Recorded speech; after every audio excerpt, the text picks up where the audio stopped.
Sir ದಾಖಲೆ budget ಮಾಡಿಸಿದಿರಿ, ತಮಗೆ ಅಭಿನಂದನೆಗಳು, ಒಳ್ಳೆಯದಾಗಲಿ.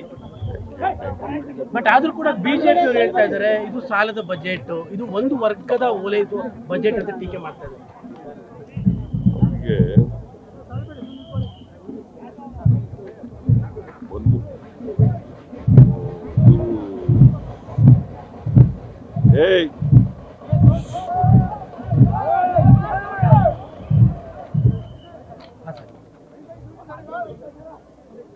ಮೋದಿ ಎಷ್ಟು ಸಾಲ ಮಾಡಿದ್ದಾರೆ ಅಂತ ನೋಡಿದಾರೆ ಅವರು. ಸಾಲ ಮಾಡಲೇಬೇಕಾದಂತ, ಸಾಲ ಮಾಡದೇನೆ ಅಭಿವೃದ್ಧಿ ಮಾಡೋಕ್ಕಾಗಲ್ಲ ಅವರೆಲ್ಲ. ಆದರೆ ಫಿಸ್ಕಲ್ ರೆಸ್ಪಾನ್ಸಿಬಿಲಿಟಿ ಆಕ್ಟ್ ಮಾಡ್ಕೊಂಡಿದ್ದೀವಿ ನಾವು. ಅದರ ಮಾನದಂಡಗಳ ಮಿತಿನಲ್ಲಿರ್ಬೇಕು. ಮಾನದಂಡಗಳ ಮಿತಿನಲ್ಲಿರ್ಬೇಕು. ಫಿಸ್ಕಲ್ ರೆಸ್ಪಾನ್ಸಿಬಿಲಿಟಿ ಆಕ್ಟ್ ಏನು ಹೇಳ್ತದೆ? ಸಾಲ 25% ಒಳಗಡೆ ಇರಬೇಕು ಅಂತ ಹೇಳಿ. ನಮ್ದು ಸಾಲ 24,9,4 25 ಒಳಗಡೆ ಇದೆಯಾ, ಇಲ್ಲ ಜಾಸ್ತಿ ಇದೆಯಾ? ಅವ್ರಿಗೆ ಬಹುಶಃ ಫಿಸ್ಕಲ್ ರೆಸ್ಪಾನ್ಸಿಬಿಲಿಟಿ ಆಕ್ಟ್ ಓದ್ಕೊಳ್ಳೋದು ಒಳ್ಳೆಯದು. ಕೇಂದ್ರದ ಸಾಲ ಎಷ್ಟಿದೆ ಗೊತ್ತಾ ನಿಮ್ಗೆ? ಅಶೋಕನಿಗೆ ಗೊತ್ತಾ? 2,218,000 ಕೋಟಿ. 218 ಲಕ್ಷ ಕೋಟಿ. 218 ಲಕ್ಷ ಕೋಟಿ ಸಾಲ ಕೇಂದ್ರ. ಮೋದಿಯವರು ಬಂದ ಮೇಲೆ 11 ವರ್ಷಗಳಲ್ಲಿ ಎಷ್ಟು ಮಾಡಿದ್ದಾರೆ ಸಾಲ ಗೊತ್ತಾ? 165 ಲಕ್ಷ ಕೋಟಿ. ಅದು ಎಷ್ಟು ಪರ್ಸೆಂಟ್ ಇದೆ ಫಿಸ್ಕಲ್ ರೆಸ್ಪಾನ್ಸಿಬಿಲಿಟಿ ಆಕ್ಟ್ ಗೊತ್ತಾ? 55.6%. 55.6%. ಆಮೇಲೆ ಫಿಸ್ಕಲ್ ಡಿಫಿಸಿಟ್ ಎಷ್ಟಿದೆ ಅಂತ ಗೊತ್ತಾ ದೇಶದ್ದು? 4.4. ಎಷ್ಟು ಒಳಗಡೆ ಇರಬೇಕು? 3 ಒಳಗಡೆ ಇರಬೇಕು. ಅವರು 4.4. ನಮ್ದು ಫಿಸ್ಕಲ್ ಡಿಫಿಸಿಟ್ ಎಷ್ಟಿದೆ ಗೊತ್ತಾ? 2.95. ಅಂದ್ರೆ 3% ಒಳಗಡೆ ಇದೆಯಲ್ಲ ಆಫ್ GDP. ನಮ್ದು GDP ಎಷ್ಟು ಗೊತ್ತಾ? ಕರ್ನಾಟಕದ GDP 33,55,500 ಕೋಟಿ. 33,05,500 ಕೋಟಿ. ಅಂದ್ರೆ ನಾವು 25% ಒಳಗಡೆ ಇದ್ದೀವಿ. ಅವರು ಫಿಸ್ಕಲ್ ರೆಸ್ಪಾನ್ಸಿಬಿಲಿಟಿ ಆಕ್ಟ್ ಓದ್ಕೊಳ್ಳೋದು ಒಳ್ಳೇದು. ಸಾಲ ಮಾಡಿದ್ದೀವಿ ಹೆಚ್ಚಾಗಿ ಅಂತಕ್ಕಂಥದ್ದು ಸತ್ಯಕ್ಕೆ ದೂರವಾದಂಥ ಮಾತು. ನಾವು ಸಾಲ ಮಾಡಿದ್ದೀವಿ, ಆದರೆ ಫಿಸ್ಕಲ್ ರೆಸ್ಪಾನ್ಸಿಬಿಲಿಟಿ ಆಕ್ಟ್ನ ಮಿತಿ ಒಳಗಡೆ ಮಾಡಿದ್ದೀವಿ. ಮಾನದಂಡ ಇದೆಯಲ್ಲ, ಆ ಮಾನದಂಡದ ಒಳಗಡೆನೆ ಮಾಡಿದ್ದೀವಿ. ಅಂದ್ರೆ ಒಂದು ವರ್ಗದ ಪರವಾಗಿದೆ ಅನ್ನುವಂಥದ್ದು. ಯಾವುದು? ಹಿಂದುಳಿದ ವರ್ಗದ ಪರವಾಗಿ ಬಜೆಟ್ ಮಾಡಿದ್ದಾರೆ, ಬೇರೆಯವ್ರಿಗೆಲ್ಲ ಅನ್ನೋದು. ಯಾರು ಹೇಳಿದ್ರು? ಅಶೋಕ್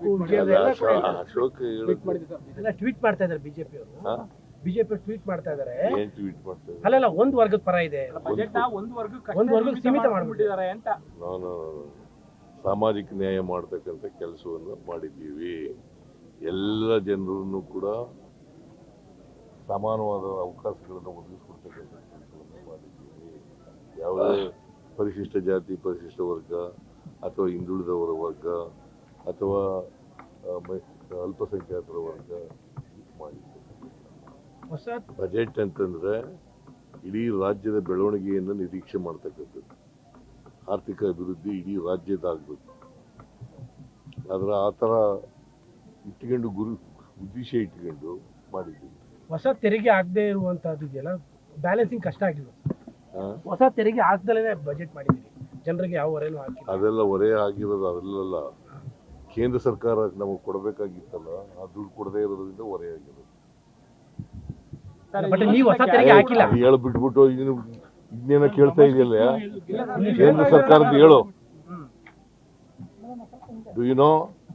ಮಧ್ಯದಲ್ಲಿ GST ಅಮೆಂಡ್ಮೆಂಟ್ ಮಾಡ್ಬಿಟ್ಟು ರ್ಯಾಷನಲೈಸ್ ಮಾಡೋದ್ರಿಂದ 10,000 ಕೋಟಿ ನಷ್ಟ ಆಯ್ತು ನಮಗೆ. ಅದನ್ನ ಹೇಳೋದಿಲ್ಲ ನೀವು. ಎಲ್ಲಿ ಬರ್ದಿದ್ದೀರಿ ಅದನ್ನ? ಇವತ್ತೆಲ್ಲದರಲ್ಲೂ ಎಲ್ಲ ಪೇಪರ್ಲು ಬಂದಿದೆ, ಟಿವಿಯಲ್ಲೂ. ಮನ್ರೇಗಾದಿಂದಲೂ ಕೂಡ ಸರ್ಕಾರಕ್ಕೆ ಅದು ಹೇಳ್ಬಿಟ್ಬಿಟ್ಟು ಅಲ್ಲ ಅದನ್ನೇ ಹೇಳ್ತಾ ಇರೋದು. ಅದನ್ನ ಕೇಳ್ತಾ ಇದೀವಿ. ಅಲ್ಲಲ್ಲ ನಾನು ಕೇಳ್ತಾ ಇದ್ದೀನಿ ಪ್ರಶ್ನೆ. ಪಾಸಿಟಿವ್ ಆಗಿ ಇರೋದು ಬೇರೆ ಪ್ರಶ್ನೆ, ಇವ್ರು ಕೇಳೋ ಪ್ರಶ್ನೆ ನಿಮ್ಗೆ ಕೇಳಿದ ಪ್ರಶ್ನೆ ಜನಕ್ಕೆ ಸರ್ ನಿಮ್ಗೆ ಅರ್ಥ ಇಲ್ಲ. ಜನಕ್ಕೆ ಹೊರನೇ ಆಗ್ದಲೇ ಬಜೆಟ್ ಮಾಡಿದೀರಿ. ನನಗೆ ಅರ್ಥ ಆಗುತ್ತೆ. ಅಲ್ಲ ಜನಕ್ಕೆ ಹೊರನೇ ಆಗ್ದಲೇ ಬಜೆಟ್ ಮಾಡಿದಿರಿ. ಈ ಬ್ಯಾಲೆನ್ಸಿಂಗ್ ಕಷ್ಟ ಆಗ್ಲಿಲ್ಲ. ಜನಕ್ಕೆ ಯಾವ ಟ್ಯಾಕ್ಸ್ ಹಾಕಿಲ್ಲ. ಅಲ್ಲ ಸರ್ ಜನಕ್ಕೆ ಹೊರನೇ ಆಗ್ದಲೇ ಬಜೆಟ್ ಮಾಡಿದಿರಲ್ಲ. ನಾನು ಇದು 17ನೇ ಬಜೆಟ್ ಮಂಡಿಸಿರೋದು ಕರ್ನಾಟಕ ರಾಜ್ಯದಲ್ಲಿ. ಹೈಯೆಸ್ಟ್ ಬಜೆಟ್ ಮಂಡಿಸಿರೋದು ನಾನೇ. ಇನ್ನೆರಡು ಮಂಡಿಸ್ಬಿಡ್ತೀರಾ? ಇನ್ನೆರಡು ಮಂಡಿಸ್ಬಿಡ್ತೀರಾ? ಹೈಕಮಾಂಡ್ ಅವರು ಅವಕಾಶ ಕೊಟ್ಟರೆ ಮಂಡಿಸ್ತೀವಿ. ಅಲ್ಲ ನಿಮಗೆ ವಿಶ್ವಾಸ ಇದೆ? ನಿಮಗೆ ವಿಶ್ವಾಸ ಇದೆಯಾ? ನನಗೆ ವಿಶ್ವಾಸ ಇದೆ. ಹೈಕಮಾಂಡ್ ಅವರು ಅಂತಿಮವಾಗಿ ಹೈಕಮಾಂಡ್ ಏನ್ ತೀರ್ಮಾನ ಮಾಡ್ತಾರೆ ಅದಕ್ಕೆ ಬದ್ಧರಾಗಿದ್ದೀನಿ. ಯಾಕಂದ್ರೆ 19 ಬಜೆಟ್ ಅನ್ನೋದು ಇಂಪಾರ್ಟೆಂಟ್ ನಿಮ್ಮ ಇದಕ್ಕೆ. 19 ಬಜೆಟ್ ಮಾಡ್ಬೇಕು ನೀವು. ರೆಕಾರ್ಡ್ ಮುರಿಯೋದು ಬಹಳ ಇಂಪಾರ್ಟೆಂಟ್ ಅಲ್ಲ. ಅವಕಾಶ ಜನಗಳು ಅವಕಾಶ ಕೊಟ್ರೆ ಮಂಡಿಸ್ತಕ್ಕಂಥ ಹೈಕಮಾಂಡ್ ಮೇಲೆ ವಿಶ್ವಾಸ ಇದೆ ಸರ್ ನಿಮಗೆ? ನಮ್ಗೆ ಯಾವಾಗಲೂ ವಿಶ್ವಾಸ ಇದ್ದೇ ಇರ್ತದೆ. ಹೈಕಮಾಂಡ್ ಮೇಲೆ ವಿಶ್ವಾಸ ಇಲ್ಲ, ಇನ್ಯಾರ ಮೇಲೆ ವಿಶ್ವಾಸ? ನಿನ್ ಮೇಲೆ ವಿಶ್ವಾಸ ಜನ ನಿಮಗೆ ಸರ್ ಜನ ನಿಮ್ ಪರವಾಗಿದ್ದಾರೆ. ಹಂಗಾಗಿ ಜನ ನಿಮ್ಗೆ ಆಶೀರ್ವಾದ ಮಾಡ್ಬಿಟ್ಟಿದ್ದಾರೆ. ಹಂಗಾಗಿ ಇನ್ನೆರಡು ಮಾಡ್ಬಿಡ್ತೀರಾ? ಹೈಕಮಾಂಡ್ ನೀನು ಏನೇ ಪ್ರಶ್ನೆ ಕೇಳಿದ್ರು ವಾಸ್ತವ ಬಿಟ್ಟು ಮಾತಾಡಲ್ಲ. ನಾವು ವಾಸ್ತವದಲ್ಲೇ ಕೇಳ್ತಾ ಇದೀವಿ. ನೀನು ವಾಸ್ತವದಲ್ಲಿ ಅಲ್ಲಲ್ಲ ಈಗ ಯಾಕಂದ್ರೆ ಮತ್ತೊಂದು ಶುರು ಮಾಡಿದ್ದಾರೆ ಸರ್. ಬಜೆಟ್ ಆದ್ಮೇಲೆ ಬಿಡ್ತಾರಂತೆ, ಯುಗಾದಿ ಆದ್ಮೇಲೆ ಬಿಡ್ತಾರಂತೆ. ಯಾವ್ದು ಏನಾರ ಹೇಳ್ಕೊಳ್ಳಪ್ಪ.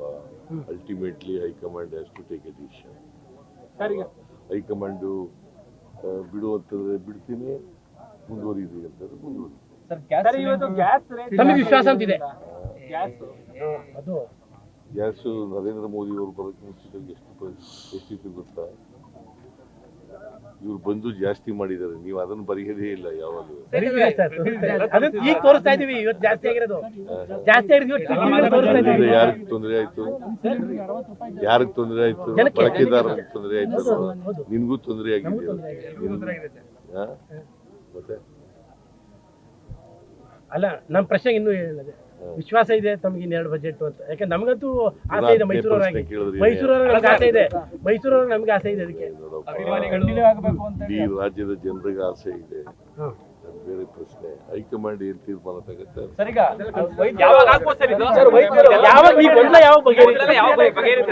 ಹೈಕಮಾಂಡ್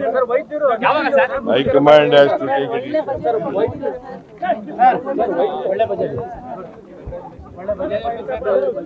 ಇನ್ನಷ್ಟು ಹೆಚ್ಚಿನ ಮಾಹಿತಿಗಾಗಿ ಫಾಲೋ ಮಾಡಿ ಬ್ರಿಗೇಡ್ ನ್ಯೂಸ್ ಕನ್ನಡ.